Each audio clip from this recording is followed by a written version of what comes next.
Nag-dark ka na po. Guwapa na po dyan siya. Kung sa na. Feeling na ko next kung buntis pa lang ko karon si Badiday na kong gilihiyaan. Feeling na ko. Pero di lang ko buntis. Wow, kabait. Hindi ka mabuti. Yan eh.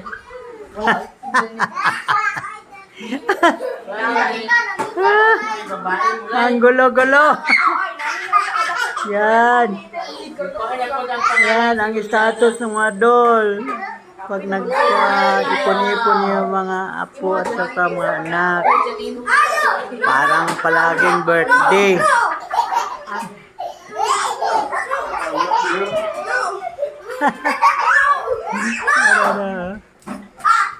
Oh, kabait Ate Lindsay.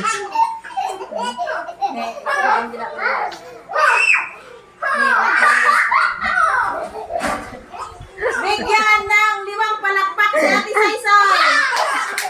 Nang hugas o plato. Bigyan ng